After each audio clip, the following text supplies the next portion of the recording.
worth reading this whole book for the ending.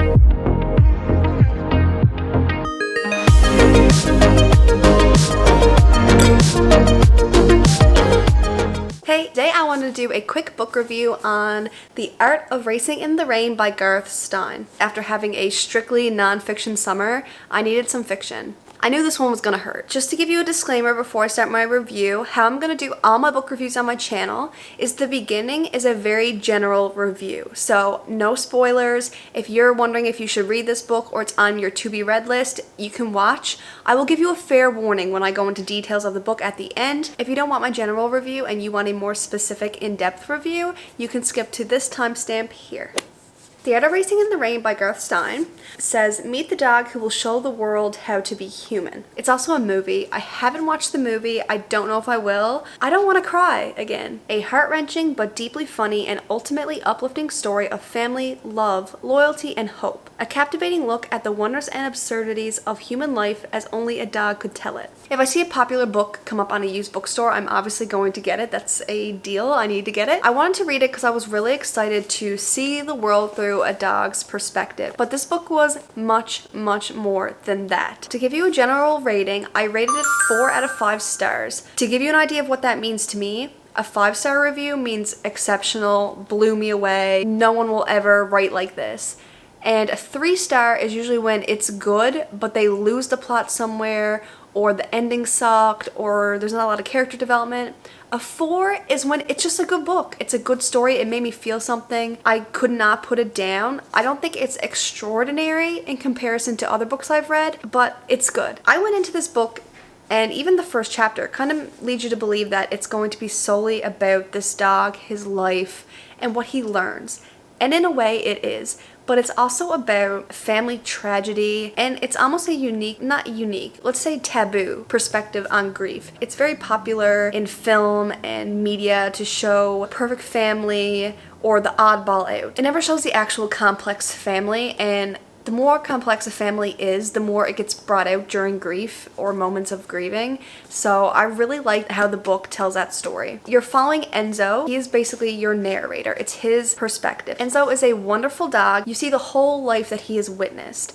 And he lives with a family. So he lives with Danny, who then marries Eve, and they have a child, Zoe. Without giving you too much spoiler, there's a big family tragedy. And not only is there a family tragedy, but you start to see all the different people in the family, what role they play, what grievances they have against each other, and it all is really brought out during the funeral and every moment leading up to that. And Enzo, who sees every perspective and he sees the truth of the situation, he's a dog, he can't speak.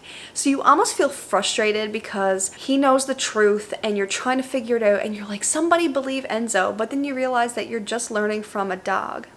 And the best thing about Enzo is he always dreams of being a human one day, and he's just so fascinated with Danny, and Danny loves racing cars, and you don't have to know about that or even enjoy it to enjoy this book. I was a little bit worried when I started reading, but the only time they really reference racing is when they turn it into a metaphor for life, and it's actually like really intriguing. You read this book, you're gonna cry, you're gonna feel frustrated, but at the same time, you're gonna find little joys in seeing the world through this dog's perspective. And the ending, it's worth reading this whole book for the ending. If you don't like what goes on in between, the ending is everything. So if you haven't read this book, pick it up. If you have read this book, keep watching because we are going to go into the details. So I started reading this book, and first I was like, this is not what I expected. I thought it was going to be more about the death of Enzo and probably his life and what he learned.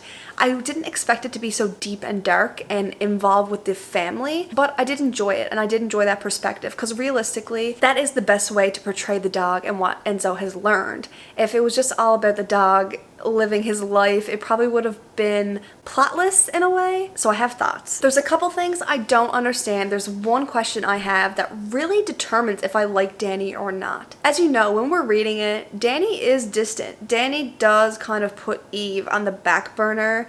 I know he has a career in racing that he really wants, and maybe this is something they should have had more of a conversation, but you would be a fool not to understand that Eve definitely does feel a little bit separate from Danny. They're not a complete family. I know people are allowed to have careers, people are allowed to chase their dreams while having a family, but there should be some common ground. So you see that struggle in the beginning, and then I'm kind of like, is Danny a good husband? But there's a difference between being a husband and a father. I don't agree with what happened to him at all. I don't. When I first heard the author describing Anika and talking about her young breasts, I thought it was going to be a typical male author describing a woman, and I was kind of put off. But then it showed itself that it actually had meaning to talk about a woman like this, especially underage, and it's because it was an entire plot in the story. And I did really respect the author diving into something like that, because a lot of people believe that death brings families together. They believe death is when you pick each other up and you help each other through a tough time. But death is when people's true colors come out. Death, especially if you lose someone that connected you with someone else, that's when everything can go wrong. Somebody dies and the whole family dynamic shatters. We really get to experience that, and although it is heartbreaking, I do think it's a good perspective to learn about. You know, it kind of softened the blow to learn about it through Enzo. I have to say, I did kind of know how it was going to end, but I was interested in continuing reading because I wanted to know, one, how long did it drag out? When did it conclude? Like, what did they lose? What did they gain from the process? And of course, I want to know what happened to Enzo. As soon as I heard what was happening, I knew there was going to be some solution. I obviously didn't know that Danny was going to get this new opportunity in Italy, which is amazing. We love to see that.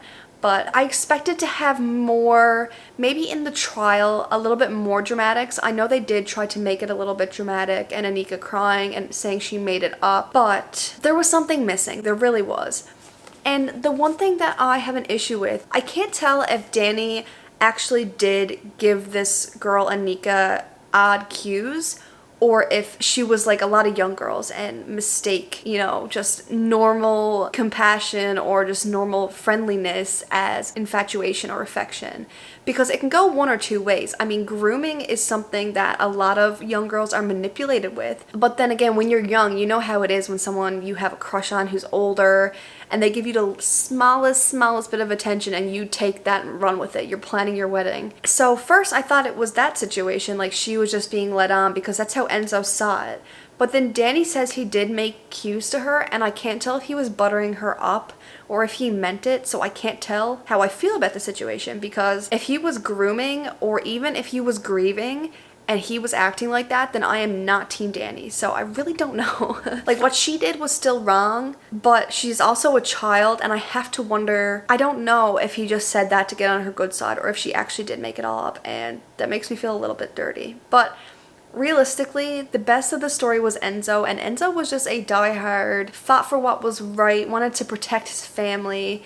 And when Eve wasn't a big fan of him at first and then came around to him and he was like her protector, it made me feel so happy. And I think the reason they had that tension is to kind of prove that her and Danny's relationship was not as compassionate as she wanted it to be. Outside of the dramatics, I loved learning from Enzo. I loved his perspective on life. And at the end, when he gets to teach a kid named Enzo, I sobbed. It was beautiful, and I'm sure it's a great movie, hopefully if it's done right. We all know how books to movies sometimes happen, but it is a really great story, especially when you're just thinking about the dog. When the dog is the main character and all of this is happening, you are rooting for Enzo. So even though I don't know if I can root for Danny, I can definitely root for Enzo, and I love Enzo to death. I also like, there's a lot of conversation about making your own reality. Like, Enzo is very much a philosopher. He believes in making your own reality. He believes in your soul, and he believes in reincarnation, and he just has so much hope. So when he's getting older and when he's slowing down, he doesn't actually fear it. He welcomes it because he knows he's going to become a man. And it was comforting. It's funny that the book can explore two sides of death, because you see someone die of a horrible illness, and in her death, she doesn't even get to really live her life. She has to worry about her family and just herself, which is a reality. And then you see Enzo, who has accepted his death so much that he goes in his own way and he embraces it. I really like a book who can approach grief in a more realistic way, because I think if grief wasn't as taboo and if we spoke about all the different perspectives of grief, all the different reactions, especially this grieving family scenario, I think people would have a much easier time grieving. Yeah, that's what I took from the book. You might have got a completely different message, or maybe that's not what you paid attention to. Maybe that's just something that my inner self really liked. But yeah, so The Art of Racing in the Rain, I really enjoyed it. I love Enzo forever. I'm going to probably leave this in a little free library. I'm going to stick a note in it and tell someone to enjoy it, and I can't wait for my next book review. So thank you so much. Bye.